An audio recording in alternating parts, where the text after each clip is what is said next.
어쨌든 감사합니다. 지난 4월 20일에 우리나라 그 통계청이 이 한국인의 생활시간 변화상 그런 조사를 해서 발표를 했습니다.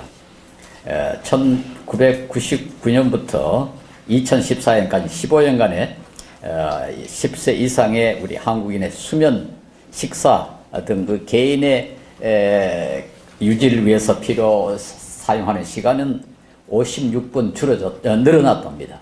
그리고 공부를 한다든가 뭐 자신에게 지어진 임무를 수행하는데 보내는 시간은 55분 줄어졌답니다. 그러니까 자기를 위해서 개인적인 뭐 안락을 할까요, 건강 유지를 할까요, 그것을 위해서 보내는 시간은 한 56분 늘어나고 공적인 의무, 공부한다든가 혹은 뭐 회사에서 일한다든가 그건 55분 줄어졌다고 그러는데, 그 한국 사람들이 전 세계에서 좀 노동 중독증에 걸렸다고 그렇게 좀 평가를 받지 않습니까? 워크홀릭이라는 말을 불란 사람들이 만들어냈다고 그래요. 우리 한국 사람을 표현하기 위해서. 그런데 이제 조금 변화한 건 한 건데 10년 동안에 겨우 1시간 차이가 났다는 거, 그렇게 큰 변화는 아닙니다. 어쨌든 우리 한국 사람들이 참 그동안에 열심히 일했고 지금도 열심히 일하고 있다는 것이 드러났습니다. 물론 우리 한국 사람만 아니겠죠. 뭐 세계에 열심히 일하는 사람들이 참 많죠. 근데 도무지 왜 그렇게 열심히 일할까? 왜 한국 사람 지금도 좀 세계에서 가장 노동시간이 긴 가운데 속해 있고 그렇게 열심히 일할까요? 여러 가지 이유가 있겠습니다만 오늘 본문에는 4절에 보면은 지금 현대 번역입니다. 온갖 노력과 성취는, 여기 우리 번역에는 재주라고 그랬는데 성취란 말이 더 정확한 번역이랍니다. 온갖 노력과 성취는 바로 사람끼리 갖는 경쟁심에서 비롯된 것임을 나는 깨달았다. 경쟁심 때문에 이렇게 열심히 일한다. NIV라고 영어 성경에는 이걸 경쟁심이라는 말 대신 시기심이라고 그렇게 놨어요. 이게 시기심과 경쟁심 뭐 거의 비슷한 거죠. 서로 경쟁하다 보니까 또 시기도 하게 되고 그 때문에 열심히 일한다. 그렇게 좀 표현을 해놨습니다. 이게 참 놀라운 그 지적입니다. 저는 요즘만 그런 줄 알았더니 이 전도서에도 그렇게 되어 있는 걸 보니까 이게 인간의 본성하고 관계가 있는 게 아닌가. 근데 저는 우리 한국인이 좀 전 세계에서 경쟁심이 제일 강하다고 여러 사람들이 지적을 했는데요. 한국 사람만 그런 줄 알았더니 그렇지 않은가 봐요. 모든 사람이 사실 꼭 나한테 필요해서 그걸 충당하기 위해서 일하는 게 아니라 다른 사람과 경쟁하기 위해서, 경쟁에서 이기기 위해서 이렇게 열심히 일한다. 그렇게 돼 있어요. 저는 그 사교육 걱정 없는 세상이라는 그 시민단체 이사장으로 지금 섬기고 있습니다만, 그 단체가 요즘 관심을 많이 쓰고 있는 게 소위 선행학습이라는 겁니다. 우리 학생들이 좀 때문에 시간을 특별히 학원에서 보내는 시간이 선행학습을 위한 거거든요. 선행학습이라는 게 문자 그대로 앞으로 학교에서 배울 것을 학원에서 미리 배운단 말이에요. 거기에 좀 막대한 돈을 우리 학부모들이 지출하고 있습니다. 사교육비가 너무 많아가지고 젊은 부모들이 아기를 안 낳으려고 그래요. 그래서 우리나라가 지금 심각한 위기, 인구 감소에 아주 큰 위기를 맞고 있는데 그 가장 중요한 이유 가운데 하나가 바로 사교육비입니다. 근데 사교육이 무엇 때문에 이루어지는가 하니까 주로 선행학습을 위해서 이루어진다. 근데 선행학습, 앞으로 배울 걸 미리 배운다. 왜 그럴까요? 앞으로 배울 걸 미리 배운다 해서 내 지식이 늘어납니까? 아무도 앞으로 배울 걸 미리 배운다. 단순히 점수, 다른 사람과 비교해가 점수 더 많이 따기 위해서 하는 거거든요. 실제로 이 때문에 우리 아이들의 이 지식 수준이 늘어나는 것도 아니고, 뭐 모르는 걸 더 잘하는 것도 아니고, 단순히 다른 사람과 경쟁해가지고 앞서기 위해서. 이게 좀 민족적인 재앙이 되고 있는 이 인구 감소의 원인으로 작용을 하고 있습니다. 자, 이게 참 엄청나게 큰 사회 악으로 되어 있고요. 근데 우리 단체가 열심히 로비를 한 결과 국회에서는 학교에서는 선행학습을 금지하도록 법을 만들었습니다. 그런데 학원에서 선행학습은 금지하지를 않았어요. 그게 뭐 기업의 자유고 뭐 상업활동의 자유다 이래가지고 그걸 건드리면 안 된다 해서 지금 이 국회에서 그걸 또 예외로 만들어 놨습니다. 근데 지금 문제가 되는 건 사실상 학원에서의 사교이거든요. 그러니까 그 법은 뭐 있으나 마나한 그런 법이 되고 말았습니다. 며칠 전에 우리나라의 그 기독교 교육자들의 모임인 그 참교사, 참교육, 좋은 교사라는 단체가 있습니다. 거기서 쉼 있는 교육 운동을 좀 시작하자. 적어도 주일, 일요일 하루라도 좀 아이들 공부 안 하고 지낼 수 있도록 그렇게 한번 해보자 하는 운동을 한 1, 2년간 시작을 했고, 며칠 전에 뭐 여러 퍼포먼스도 하고 또 국회에 또 로비도 하고 지금 그렇게 하고 있습니다만은 별로 메아리가 없어요. 제가 거기 가서 그렇게 이야기를 했습니다. 이 주일날 하루 공부한다 해서 그게 대단한 효과를 거두느냐. 저는 제가 여기서 뭐 설교 때 한 말씀 드린 것 같습니다만은 사실 쉬는 게 훨씬 더 효과가 있는데도 불구하고 하여튼 끊임없이 공부를 시키고 또 주일날도 공부하고 그러니까 쉬지 않고 공부하는데 이게 별로 효과가 없어요. 그래서 좀 주일 하루라도 물론 학교는 물론 뭐 문 닫아야 되겠지만 학원도 다 문을 닫고 부모들도 자녀들 좀 쉬게 하자 그런 운동을 하고 있는데, 그래서 우리가 만든 것이 다람쥐 채바퀴 그런 걸 하나 만들었어요. 그래서 하루 종일 다람쥐 채바퀴 돌리듯이 학생들은 돌리고 있는데 이래가지고 되겠느냐. 예, 이 경쟁이라는 게 우리 한국에만 있겠습니까만은 하여튼 우리 초, 중, 고등학생이 세계에서 제일 공부를 열심히 하는데 그게 우리 한국인 혹은 뭐 대부분의 사람들이 일을 열심히 하는 것과 이제 같은 이유, 즉 성경이 말한다 시기심, 경쟁, 그것을 위해서 지금 우리가 이렇게 많은 고생을 하고 있다. 뭐 개인 간의 그 경쟁을 하다 보니까 그보다 더 효과적인 것은 집단의 경쟁하는 것이 더 효과적이더라. 이런 생각을 또 사람들이 하게 됐어요. 그래가지고 집단 간의 경쟁이 또 치열해지고, 그 다음에 이 집단 가운데도 국가 간의 경쟁이 가장 지금 심각한 상황이 되어버렸죠. 그래서 개인 간의 경쟁은 국가에서 그래도 어느 정도 룰을 만들어가지고 좀 공정하게 하려고 애를 쓰고, 뭐 우리나라에도 온갖 그런 법들이 있지 않습니까? 그리고 집단 간의 경쟁도 룰이 있는데 국가 간의 경쟁은 그걸 통제할 수 있는 룰이 사실 없어요. 그래가지고 뭐 과장된 건지 모르지만 나라와 나라 사이의 경쟁에는 지금 약육강식의 룰이 지배합니다. 즉 강한 나라가 룰을 결정하고 작은 나라는 따라가는, 그러니까 상황이 아주 나빠지죠. 지금 미국의 이 트럼프라는 사람이 지금 그걸 이용해가지고 선거운동을 하고 있는데, 만약 이분이 대통령이 되면 이제 전 세계는 정말 걷잡을 수 없는 약육강식의 소위 루로 장글이 이루어지고 말 것이다. 심각한 위기에 빠지지 않겠는가 그렇게 생각합니다. 자, 이렇게 경쟁이 일어나면 어떤 현상이 벌어집니까? 반드시 승자가 있고 패자가 있죠. 그건 경쟁에 불가피한 결과 아닙니까? 그런데 이제 패자는 어떻게 하다가 패자가 됐나? 옛날에는 불가항력이라고 생각했습니다. 하나님이 그렇게 만드셨다. 또 우리 도양에서는 사주팔자가 그렇게 됐다. 그래가지고 별로 항의를 안 했어요. 그렇지 않습니까? 우리나라의 전통 사극에 보면은 왜 노비들 천대를 받고 온갖 서름을 다 당해도 항의 안 해요. 왜냐니까 어쩔 수 없이 운명적으로 나 이렇게 됐다. 이렇게 믿었기 때문에 항의를 해봐야 소용이 없으니까 아예 체념을 하고 항의를 안 했습니다.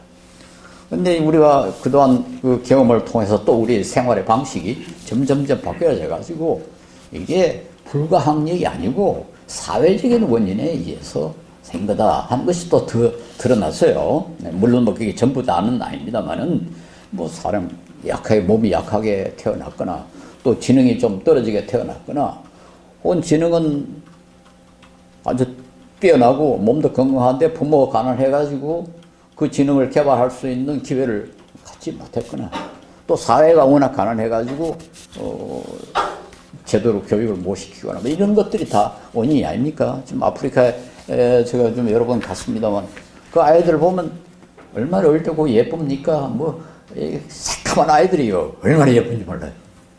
걔들 이렇게 볼 때마다 참 시원한 생각이 들어요. 쟤들이 무슨 죄가 있나?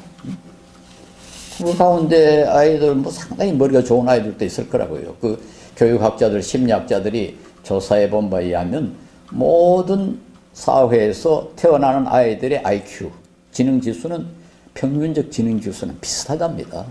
그러니까 뭐 한국에서 태어난 아이들은 머리가 좋게 태어나고 아프리카는 나쁘게 태어나는 게 아니라. 그런데 얼마 있으면 차이가 푹 나쁘게 됩니다. 그러니까 우리나라에서는 잘 개발하고 저기서는 개발을 못합니다. 그래서 약한 사람은 약해지고 강한 사람은 강해져 버린 겁니다. 그런데 약해진 사람은 어떻게 되느냐. 4장 1절 읽진 않았습니다만 전도서 4장 1절에 이렇게 되어 있어요. 나는 또 세상에서 벌어지는 온갖 억압을 보았다. 억눌리는 사람들이 눈물을 흘려도 그들을 위로하는 사람이 없다. 억눌리는 사람들은 위로하는 사람이 없다. 두 번이나 반복을 합니다. 억눌리는 사람은 위로할 사람이 없다. 참 놀라운 그 시대 벌써 이렇게 이걸 지적했어요. 경쟁 때문에 열심히 일하는 게 이유가 뭔가니까, 아니, 치면은 온갖 억눌림을 받고, 그들이 아무리 억울한 억눌림을 당해도 위로할 사람이 없다. 그러니까 그런 상황에 빠지지 않기 위해서 모두 열심히 일한다. 먹고 살기 위해서 일하는 게 아니고, 우리가 흔히 쉽게 그죠? 먹고 살기 위해서 일한다고 그러지만, 그렇게 아니죠. 경쟁 때문에. 다른 사람 내보다 더 잘 사는데, 나도 그 정도 따라가야지. 안 그러고 아니고, 만약에 내가 경쟁에 치면은 나는 억눌림을 받을 테니까. 네, 그렇다고 해서 승자는 패자가 불행한 만큼 행복하냐. 그러니까 패자가 요만큼 불행해져 버리면 승자는 그만큼 행복하냐. 그렇지도 않다는 거죠. 결국 더하기 빼기 하면은 오히려 마이너스가 되어버리는 그런 상황이 사실입니다. 그래서 4장 8절에 이제 이런 이야기를 하고 있어요. 현대 번역입니다. 한 남자가 있다. 자식도 형제도 없이 혼자 산다. 그러나 그는 쉬지도 않고 일만 하며 산다. 그렇게 해서 모은 재산도 그의 눈에는 차지 않는다. 그러면서도 그는 가끔 어찌하여 나는 즐기지도 못하고 사는가?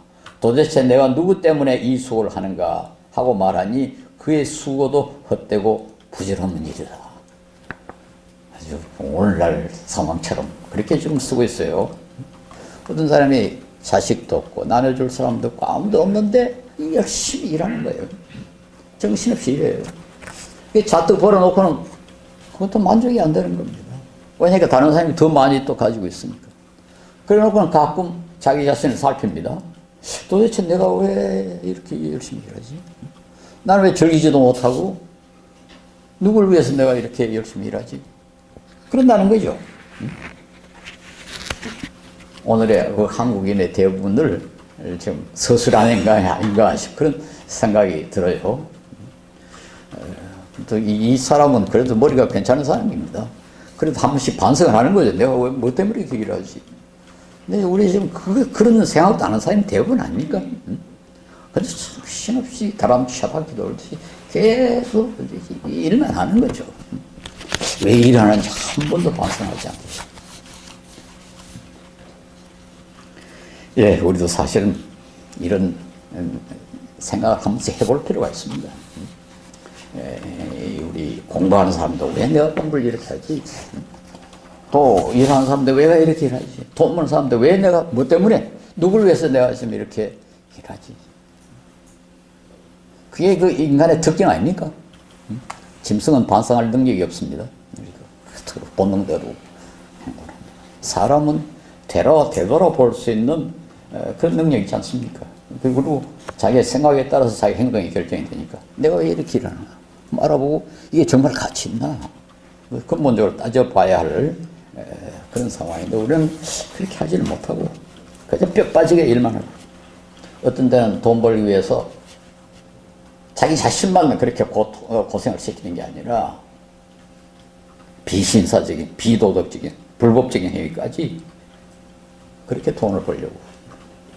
그저께 어떤 우리나라에 뭐 누구라면 다 알만한 돈 좀 있는 사람이 어떻게 하다가 좀 우리 몇 사람을 데리고 식사 대접을 하는데 그 사람이 뭐 저보다 훨씬 젊은 사람인데도 몸이 내보다도 약해요.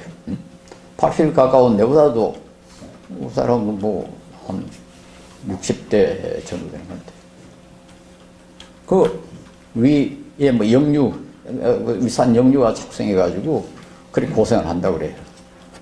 그러면서 아주 재밌는 게 얼마 전에 오랜만에 여행을 한번 떠나는데 여행 딱 떠나니까 멀쩡하더라는 거예요. 그래서 다시 돌아오니 다시 시작하더라고요. 꽤 큰 회사를 좀 책임지고 있거든요. 그 무엇 때문에 그렇게 고생을 하면서 뭐 그 사람이 돈이 없어가지고 그렇게 하겠습니까? 그때 우리 모두가 다 참 그런 오류를 범하고 있다. 4장 4절에 바람을 잡으려 하는 것 같고 헛것이고 부질없는 짓이다. 네.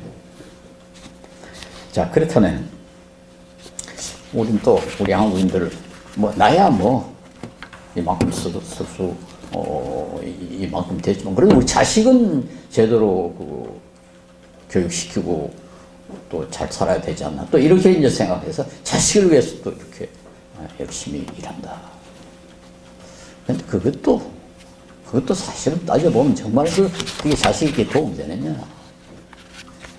명심보감에 보면은 물론 뭐 성경은 아닙니다만 그 경험이 제겠죠. 적금이 유자손이라도 미필자손이 능진수요. 그런 말이 있어요. 돈을 잔뜩 쌓아가지고 자식에게 남겨줘도 자식이 그걸 다 못 지킨다. 적서의 유자손이라도 미필자손이 능진독이라. 책을 잔뜩 사가지고 자식에게 남겨줘도 자식이 그걸 다 읽지 못한다. 불의 명명지덕하여 유자손지견이라 차라리 어느 한가운데 덕을 세워가지고 그걸 자식의 계좌로 말해 요즘 표현으로 말하면 자식의 계좌에 올려놔라. 덕을 쌓아 놓는 게 그게 오히려 더 낫다. 저는 뭐 성경은 아니라도 참 지혜로운 이 생각이 아닌가 그런 생각이 들어요. 우리 사실 그렇습니다. 자식이 어떤 부모들은 자식에게 돈을 많이 남겨줬기 때문에 그들이 불행해지는 경우가 참 많지 않습니까? 지금 우리나라에 뭐 그 형제들끼리 소송하는 걸 보면 얼마나 꼴사납습니까? 그걸 누가 부러워하는 사람이 누가 있겠어요? 사실 어떤 점에서 좀 인간 이하를 할까요? 어떻게 저런 수의 인간이 있나? 돈이 뭐길래 저렇게 하나? 근데 또 전도자는 아무것도 하지 말고 그럼 놀아라. 그렇게 되어 있지도 않아요. 5절에 보면은 어리석은 사람은 팔짱을 끼고 앉아가지고 제 몸만 축낸다. 그랬어요. 팔짱을 끼고 앉았다. 아무도 안 하고 앉아있다. 근데 이 사람은 뭐라 해야 됩니까? 어리석다 그랬습니다. 그리고 제 몸만 축낸다는 말은 자기 그 손을 끼친다 그 말 아닙니까? 예, 성경은 그 게으름도 그렇게 칭찬하지 않습니다. 여세 또한 힘써 내 모든 일을 하라. 그리고 잠언에는 그 게으름에 대해서 많이 경고하죠. 그 부지런해야 된다고 또 강조를 하고, 뭐 우리 아주 유명한 구절 로마서 12장 11절에 부지런하여 게으르지 말고 열심을 품고 주를 섬기라. 열심을 하는 게 얼마나 강조가 되었습니까? 부지런하고 게으르지 말고 열심을 품고 주를 섬기라. 우리 그리스도인들은 또 게을러야 된다. 적당히 살아라. 그렇게 되어 있지도 않아요. 그럼 어떻게 해야 됩니까? 4장 6절에 적게 가지고 편안한 것이 많이 가지려고 수고하며 바람을 잡는 것보다 낫다. 우리가 흔히 말하면 적당히 가져라. 적당히 가져라. 그 말 아닙니까? 적게 가지고 편안한 게, 그러니까 전혀 갖지 말고 얻어먹어라. 그 말은 아니고, 적절하게, 적게 가지고 편안한 게 좋다. 편안한 것을 더 추구하라. 그 말이거든요. 예, 우리가 뭐, 이게 만고불변의 진리, 이렇게 말하기는 좀 어렵지만은, 지혜의 서, 지혜의 책. 전도서는 지혜의 서거든요. 우리 삶의 지혜에 대해서 가르치고 있는데, 우리가 너무 많이 가지려 하다가 폐가 망신하는 사람이 한둘이 아니잖아요. 요즘 신문에 보니까 또 얼굴도 반만하게 생긴 여자 변호사 한 사람 좀 감옥에 들어가게 생겼더군요. 응? 그 사람 뭐 그렇게 그 부정한 짓을 안 해도 얼마나 먹고 살만한 그런 사람인데 그 돈을 그렇게 많이 벌려고 하다가 지금 뭐 저렇게 망한단 말이에요. 이게 뭐 한둘이 아니잖아요. 그래서 적당히 그렇게 살아라. 너무 돈 많이 벌려고 그렇게 하지 마라. 잠언에도 30장 8절에 나를 가난하게도 마옵시고 부하게도 마옵시고 오직 필요한 양식으로 나를 먹이시옵소서 하는 기도가 있습니다. 그래서 저는 그리스도인들 모두 가난해야 된다 그렇게 주장하지 않습니다. 너무 가난하면 사람이 또 비겁해지고요. 또 가난한 사람이 받는 유혹이 또 있습니다. 그리고 뭐 크게 그렇게 자랑할 것이 아니죠. 더군다나 우리 그리스도인들은 또 이 하나님 말씀을 순종하며 살아야 되는데 너무 가난하면은 말씀 순종하기도 힘들어요. 자꾸 유혹이 참 다른 종류의 유혹이 또 생기니까 너무 가난한 것 그리고 칭찬할 일이 아닙니다. 그러나 너무 부한 것도 우리 그리스도인께는 칭찬할 일이 아니다. 그렇게 말할 수 있습니다. 우리가 뭐 딱 한계를 정하는 건 좀 어렵지만은 적어도 노동의 노예가 되거나 돈의 노예가 될 정도로 그렇게 열심히 돈을 벌려고는 하지 말자. 내가 돈의 주인이 되고, 그렇죠?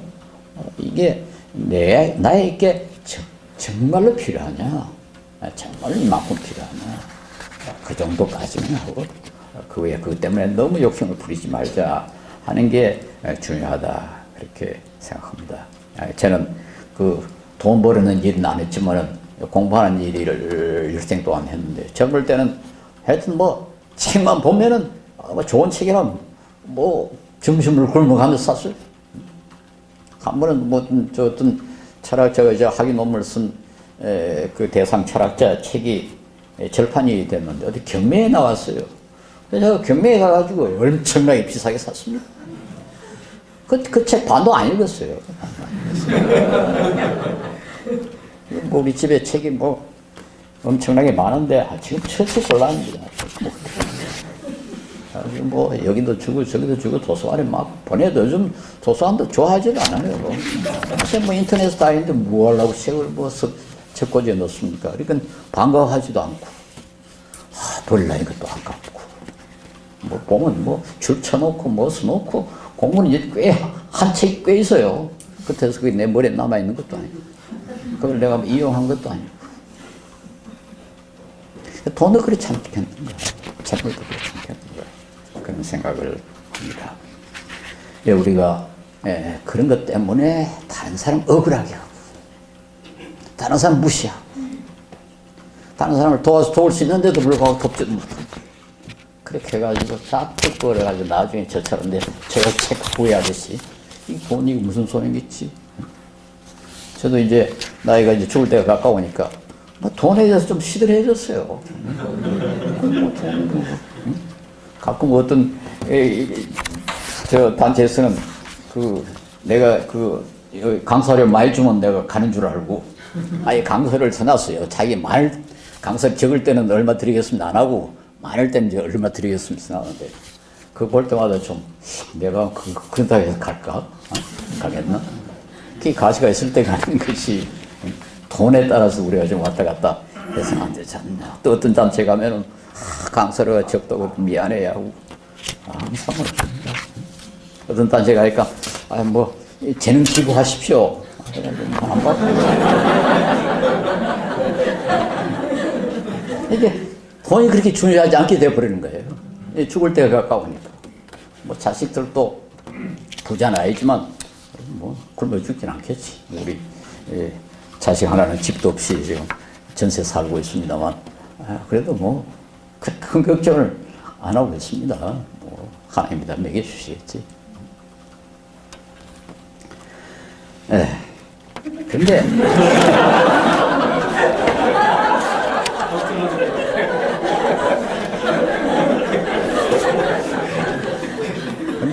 우리 이 본문을 읽어보면 갑자기 이제 그 분위기를 전도자가 바꿔버립니다. 180도로 분위기를 바꾸는데 이제까지 그 자신만을 위해서 뭐 그 앞에 일하는 아무 재미도 없고 즐기지도 못한다. 이제 그렇게 좀 부정적으로 얘기하다가 8절에 가면은 9절부터는 갑자기 다른 이야기를 하고 있어요. 거기 보면 혼자보단 둘이 하는 게 훨씬 낫다 하는 이야기를 계속해서 합니다. 둘이 같이 일하면 결과가 더 좋고, 둘이 같이 하면 한 사람이 넘어질 때 다른 사람이 일으켜 줄 수가 있고, 둘이 같이 누우면 더 따뜻해지고, 둘이 같이 싸우면 이길 수 있고, 세겹살이 되면 잘 끊어지지 않고. 그 이야기 하는데 그게 앞에 이야기한 거 무슨 관계 있나. 그래가지고 주석들을 읽어보면은, 이건 완전히 새로운 테마다. 앞에는 그저 불편하게 돈 많이 벌다 하지 마라. 그 말이고, 여기는 전혀 다른 내용이다. 그렇게 해석을 해요. 근데 또 어떤 주석은 아니다. 그 앞에하고 연관이 돼 있다. 그렇게 해석을 한 저는 그 후자가 옳다고 생각합니다. 8절에 언급한 그 남자는 혼자라는 것이 강조가 되어 있어요. 아들도 없고 형제도 없고 혼자서. 말하자면 자기 자신만을 위해서 전뼈 빠지게 일을 하는데, 그리고 5절도 가난한 사람도 그렇습니다. 아무것도 하지 않는다는 말은 다른 사람에게 아무 도움도 안 준다는 그런 뜻 아닙니까? 이 앞에서 두 사람, 너무 열심히 일하는 사람, 또 아무것도 안 하는 사람이 다 혼자인데, 9절부터는 이제 전혀 다른 이야기가 나옵니다. 같이 하면은 훨씬 효과적이다. 요즘 이게 더 또 강조가 되죠. 뭐 저는 주로 이제 학계에서 관계하고 있기 때문에 요즘 이 연구 논문들을 보면 말이죠. 연구비가 되게 팀 리서치에 연구비가 나와요. 개인 리서치, 개인의 연구에는 돈이 그렇게 많지 않아요. 팀을 강조를 해요. 그게 아마 우리 특별히 자연과학이나 기술에서는 이 혼자서 할 수 있는 건 옛날에 다 해버렸기 때문에 이제는 혼자서는 도저히 못한다. 아주 방대하고 또 여러 면을 다 같이 살펴야 되기 때문에 팀 리서치를 해야 된다. 그렇게 되는 거 아닌가 그런 생각이 듭니다. 사실 여기 뭐 맞죠? 같이 가다가 한 사람이 넘어지면 도와줄 수 있고, 우리 뭐 팔짱을 끼고 좀 미끄러울 때 이 팔짱 끼고 가잖아요. 여러분 한 사람이 미끄러져도 더 다른 사람이 붙들어 줄 수 있고, 또 추울 때는 또 같이 좀 붙어가면은 좀 되지 않습니까? 뭐 인도의 산다싱이라는 그 성자 이야기는 아주 재밌습니다. 인도와 그 파키스탄 사이에 아주 그 눈이 많이 오는 지역이 있는데 산다싱이라는 사람이 하는데요. 어떤 사람이 가다가 거의 쓰러지려고 그러니까 한 사람이 지나가다가 저 사람 내가 도와주면은 둘이서 같이 어려 죽는다. 그러니까 무시해버리고 쫓아가더래요. 그 산다싱이라는 사람은 가다가 그러면 안 되지 하고 두 사람이 같이 갔는데 잠깐 가다 보니까 먼저 간 사람이 얼어가지고 죽어버렸더래요. 이 두 사람은 같이 체온을 서로 도와가면서 그래가지고 그 눈길을 걸어서 살았다는 거 아닙니까? 이게 뭐 사실이죠. 혼자서 자기만을 위해서 경쟁하고 자기만을 위해서 이런 것보다는 다른 사람을 위해서 하면은 결과적으로 훨씬 낫다. 그런 것이 이 구절의 가르침이라고 그렇게 생각하고 그것이 훨씬 더 지혜롭다.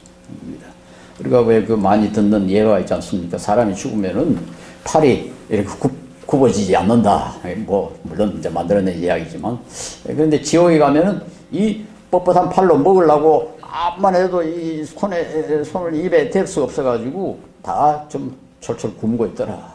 천국에 가니까 그 뻣뻣한 팔로 다른 사람 입에 이렇게 덮주니까 서로서로 음식을 먹여주니까 아주 건강하게 잘 지내더라. 뭐 아주 간단한 예지만은 사실 실제로 이게 맞지 않습니까? 자기만을 위해서 바둥바둥 그렇게 한다고 해서 자기에게 이익이 되는 게 아니다. 훨씬 더 다른 사람 서로 돕는 것이 결과적으로 자기에게 이익이 된다. 그렇게 말할 수가 있어요.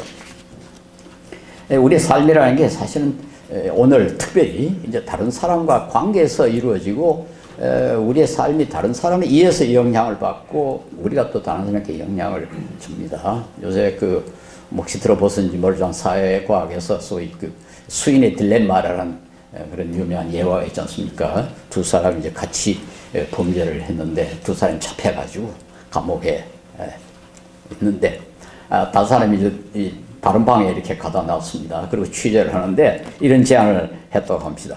둘 다 우리가 그런 죄를 지었습니다. 그 자백하면은 둘 다 2년형을 받고 또 두 사람이 다 우리는 그런 죄를 짓지 않았습니다. 두 사람이 똑같이 그렇게 하면 1년형을 받는데 만약에 한 사람은 내가 나쁜 짓을 했습니다. 그리고 한 사람은 안 했습니다. 그랬다면은 했다는 사람은 석방이 되고 안 했다는 사람은 3년형을 받는다 하자. 그게 소위 딜레마거든요. 내가 뭐라고 대답을 해야 할까? 근데 내가 그 자백을 하느냐 안 하느냐는 다른 사람이 어떻게 자백을 하느냐 안 하느냐하고 그 결과가 결정이 되지 않습니까? 나의 그 자백이 혹은 나의 부인이 그 자체로 결정이 되는 게 아니고 저 사람이 어떻게 자백을 하느냐 부인하느냐에 따라서 결과가 달라지는. 이게 이제 이러지도 못하고 저러지도 못한다. 그래서 이게 딜레마라고 그러거든요. 이게 이제 우리 삶에 사실 그렇게 적용이 됩니다. 자, 내가 모두 다른 사람을 위해서 나는 뭐 하여튼 다른 사람만을 위해서 그렇게 살겠다. 근데 다른 사람도 그렇게 해주면 아무 문제 없죠. 근데 이제 그게 이제 그렇게 되지 않는 게 문제예요. 우리의 일상생활에도 그렇지 않잖아요. 남은 손해봅니다. 그러니까 제일 현명한 방법이 뭔가 하니까 내가 챙기자. 내 앞부터 챙겨야죠. 그게 이제 우리 모두가 다 사실 경험하는 거고 우리 모두가 지금 하고 있는 거 아닙니까? 그러니까 이 세상이 지옥이 되고 하고 있는 거예요. 모두 자기 이익을 위해서만 하다 보니까 아니 단순히 내 먹을 것만 가지고는 도저히 안 되겠더라. 경쟁을 하니까 내 먹을 것만 위해서 적당히 가지면 좋겠는데 다른 사람이 훨씬 많이 가지고 나를 압제하더라. 그리고 내가 또 안 눌려야 되지 않냐. 그래가지고 자꾸 경쟁하는 거야. 판문점에 보니까 판문점에 우리 회의 장소 있지 않습니까? 분계선 위로 책상이 하나 놓여 있고 양쪽에 이제 저쪽 북쪽에는 북쪽 대표, 남쪽에는 유엔 대표가 있는데 이 키가 이쪽에 저하고 키가 걸려 있답니다. 북한 키가 이쪽에 걸려 있고 유엔 키가 이쪽에 이렇게 걸려 있대요. 그런데 이렇게 회의를 하고 이튿날 보면은 북한기가 한 1cm 좀 올라가 있대요. 그러면 이제 유엔기가 이렇게 보고 한 2cm 올린대요. 그럼 또 북한기가 또 올라가는 거예요. 그래서 나중에 두 기가 다 천장에 딱 붙는데요. 그럼 또 회의를 해가지고 지금부터 1m 내리자. 그렇게 결정한대요. 그래 같이 내려놓고 그 이튿날 보면 또 올라간대요. 그게 우리 지금 이 세상에서 일어나고 있는 일입니다. 그렇죠. 이게 뭐 단순히 내 원천만 있으면은 이렇게 악바리처럼 때가 빠지게 일하지 않을 텐데 다른 사람들이 있기 때문에 그리고 그 사람들도 자기 이익만 챙기기 때문에 이게 우리를 모두를 더 괴롭게 만들고 우리를 불행하게 만들고 환경을 좀 오염시키고 지금 우리가 뭐 먹고 살기 위해서 환경을 오염시키는 게 아닙니다. 더 편하게 살기 위해서 더 잘 살기 위해서 다른 사람보다 더 멋지게 살기 위해서 지금 환경을 오염시키고 있거든요. 자동차만 해도 그렇습니다. 여러분 뭐 큰 자동차 타고 다니시는 분 좀 죄송합니다만 제가 이제 프라이드라는 차를 타고 다니는데 얼마나 서름을 당하는지 몰라요. 그래서 더군다나 이게 한 10년 넘어가지고 녹도 좀 쓰고 뭐 그랬습니다. 한 번은 KBS에서 무슨 행사가 있어가지고 갔더니 거기에 무슨 장관도 몇 사람 나오고 뭐 해가지고 나도 그 사이에 꼈어요. 그래서 그쪽에서 연락을 해가지고 저 차는 특별구역에 좀 세우라고 연락이 왔어요. 그래서 여기 세웠습니다. 나가는데 장관차 뭐 다 이 운전수 데리고 이래 나갔는데 나도 이제 그 뒤에 따라갔거든요. 봤더니 그 차를 다 통과시키고 나 딱 세우는 거예요. 이리로 오시면 안 됩니다. 아니 나 이거 왜 해가지고 왔다고. 천천히 와서 돌아가라고. 그래가지고 당신 좀 종이 이거 보라고 틀림없이 차 본다고 연락이 갔을 텐데 왜 그런지 볼 필요도 없습니다 가라고. 그래서 내가 차에 문을 열고 당신 차가 이게 하도 한심하게 그런 거지. 그랬더니 뭐야고 그거는 통과를 시켜주더라고. 저는 교회 또 강사로 더 갔는데 엄청나게 큰 교회인데 주차장이 많아요. 들어가니까 주차장이 다 비어있는 자꾸 안으로 더 가라 그래요. 그래가지고 갔더니 나중에 돌아오기도 힘드는 그 속으로 그걸 세워놓고 올 때 참 고생을 했으면 차 빼는데 재미있는 걸 경험을 합니다. 세상이 그렇거든요. 그렇지 않습니까? 그러니까 큰 차를 탄단 말이에요. 그럼 어떻게 됩니까?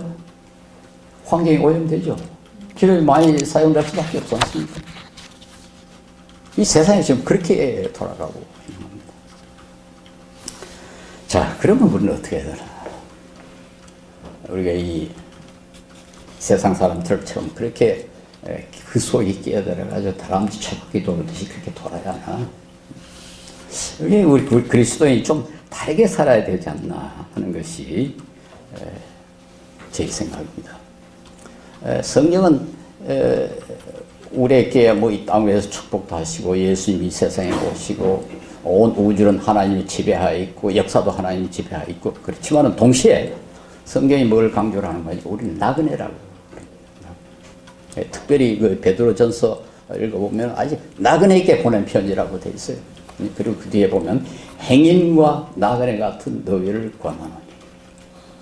히브리서에도 그 나그네, 더 본향을 바라보는 그런 믿음의 조상들의 이야기를 쭉 하고 있지 않습니까? 예수님도 우리가 이 세상에 있지만 이 세상에 속하지 않았다고. 어거스틴, 우리 위대한 교부 어거스틴, 그분도 이 신의 도성이라는 책에서 나그네라는 걸 굉장히 강조를 해요. 나그네. 그분이 그 나그네 사상을 아주 강조한 분입니다. 혹시 뭐 여러분 읽어보셨는지 모르지만 요한 번연, 존 번연의 철로 역정, 그게 바로 나그네의 필그림스 프로그레스, 영어로 필그림이라는 게 나그네의 역정. 네, 우리는 이런 이 세상에 살지만은 이 세상에 속하지 않은 사람. 그러니까 조금 다른 사람들입니다. 조금 다른 사람들. 이 세상 사람들하고 또 같을 수가 없어요. 또 같으면 안 돼요.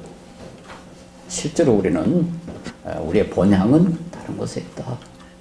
그래 되면 어떻게 됩니까? 이 세상에 너무 집착을 할 수가 없는 거거든요.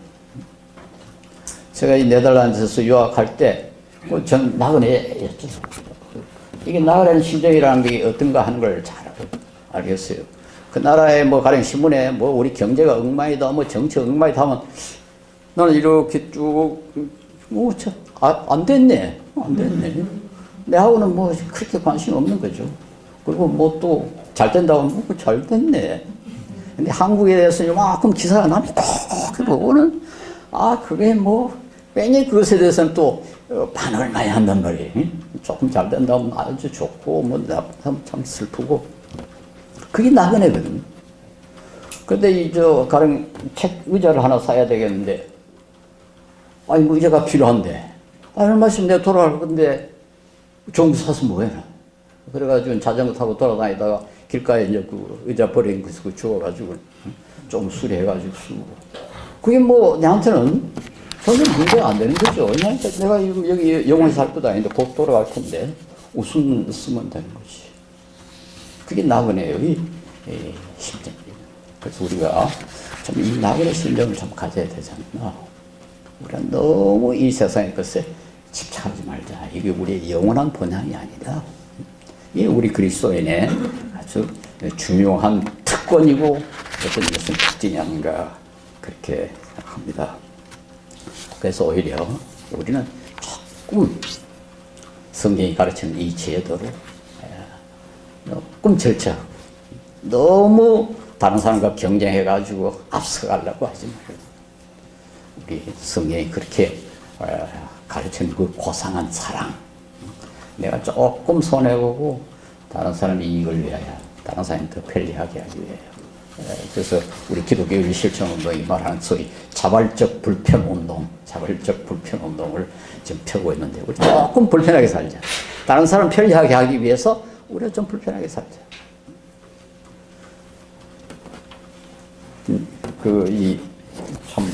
꽤 유명한 의사 한 분이,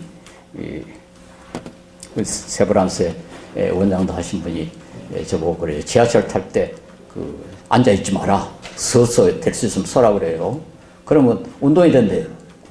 그래가지고 그 말을 듣고 나니까, 그게 얼마나 자유로운지요. 하여튼 전에는 지하철 탈 때마다 혹시 자리가 없습니다.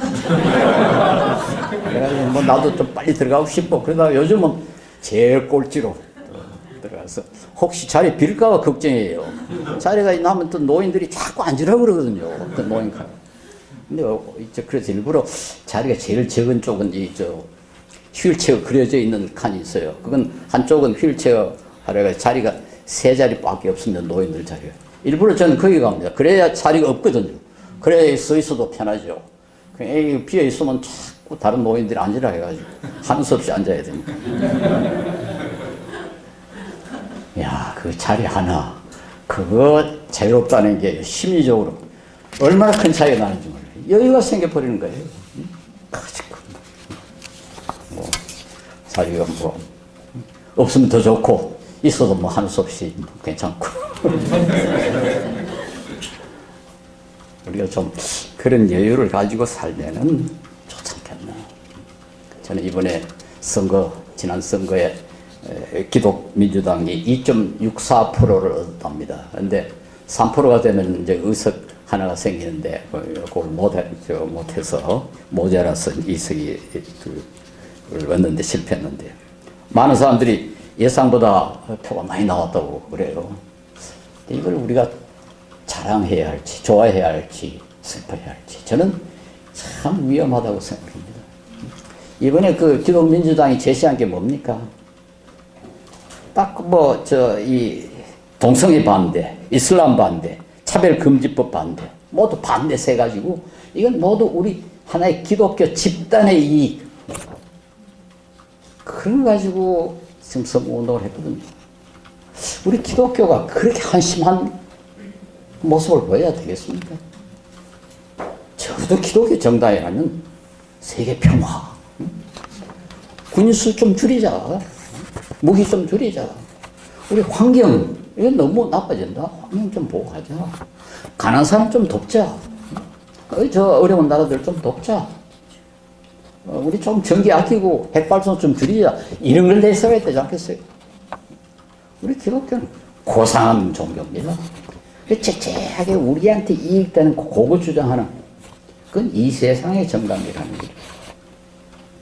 그래서 저는 이렇게 표가 너무 나왔다는 게, 이게 참 이래서는 안 돼요. 우리 기독교는 이렇게 시시한 그런 종교가 돼서는 안 돼요. 이 주님, 우리가 모두 섬기고 우리가 사랑하고 우리가 믿는 주님, 모든 걸 다 포기하지 않습니까? 모든 걸. 그리고 어떤 사람은 예수님을 man for others, 다른 사람을 위한 인간, 다른 사람을 위한 사람. 우리 그리스도는 이 세상에서 물론 우리 자신을 유지하고 또 우리의 마음의 평화도 유지하고 건강한 생활을 해야 되겠지만, 우리 일생은 예수님을 닮는 man for others, 다른 사람의 이익을 먼저 생각할 수 있는 그런 사람. 여러분, 이게 얼마나 고상합니까? 고상합니까? 제가 한 말씀 드렸는지 모르지만, 독일의 신학자 그룬트만이라는 분이 어디에 선언을 보니까요, 이 절제, 우리가 아까 우리 차도 적은 걸 사자, 옷도 좀 검소하게 하자, 이 절제, 절제는 그리스 사람들은 모두 이제 헬레니즘의 그 절제는 내가 얼마나 훌륭한 사람이 되느냐 거기에 목표가 있다면은 성경의 절제는 이웃에게 얼마나 이익을 주느냐 내가 절제함으로 이웃에게 이익이 되는 것. 그래서 우리가 가령 뭐 지하철 타더라도 이웃에게 이익을 난 될 수 있으면 서고 사람 많게 하고 며칠 전에도 지하철에 이렇게 해서 바로 앞에 분이 나가요. 나도 좀 오래 서 있었기 때문에 아파가지고 다리가 아파가지고 앉을까 한데 옆에 보니까 어떤 할머니가 아주 그거 들으려고 애를 써요. 앉으시라고. 이 할머니가 얼마나 좋아하는지 얼마나 좋아하는지. 물론 뭐 우리 아주 피곤하면 어쩔 수 없죠. 그러나 될 수 있으면 우리는 조금 양보. 그게 작은 스케일이나 큰 스케일이나 관계없이 그게 우리 성경이 가르치는 지혜 아니냐 하는 겁니다. 예, 성경은 우리에게 이 바울이 디모데 후서에서 말한 것처럼 구원에 이르게 하는 지혜도 우리에게 주고 또 우리를 하여금 어떻게 올바로 사는가 하는 지혜도 성경이 가르쳐줍니다. 우리 지혜서는 우리가 땅 위에서 어떻게 올바로 사는가. 그러나 그게 구원과 무관한 게 아니거든요. 그게 예수님이 우리의 구주시고 그가 우리에게 모범을 보이고 우리의 본향은 천국이기 때문에 우리가 적재도 할 수 있는 거고 우리가 양보도 할 수 있는 거 아닙니까? 그게 다 연결이 되어 있습니다만 저는 우리의 삶이라는 게 영원한 것도 아니고 우리가 이 세상 사람들이 논리대로 한다 해가지고 우리가 반드시 그만큼 행복한 것도 아니고 하나님께서 우리에게 주신 것으로 감사하고 조금이라도 좀 여유가 있으면 또 어려운 사람 돕고 그것이 오히려 우리를 더 행복하게 만들고 또 우리 사회의 이 악의 다툼을 좀 줄여주는 다른 사람이 다 자기 이익을 위해서 생길 때도 우리 그리스도인들은 조금 양보 그렇게 해야 이 세상의 빛과 복음의 역할도 할 수 있지 않겠는가 그렇게 생각합니다. 예, 우리 바람 처박이 돌듯이 살아가는 일생생활에서 가끔 우리가 성경을 읽으면서 이런 반성을 해볼 수 있는 지혜를 가지시길 바랍니다. 기도하겠습니다. 거룩하신 주님 감사합니다. 우리가 참 미천하고 어리석지만 주님께서 우리를 주님의 백성으로 만들어주셔서 주님의 고귀한 말씀 배우게 하심 감사합니다. 주님이 우리에게 참 믿음 허락하여 주셔서 주님을 바라보며 주님의 약속을 바라보며 주님께서 약속하신 그 나라를 바라볼 수 있는 우리들이 되게 하시고 그것에 근거해서 우리가 이 땅에서 참 지혜롭게 살 수 있게 하여 주시옵소서. 예수님 이름으로 기도 올려옵니다.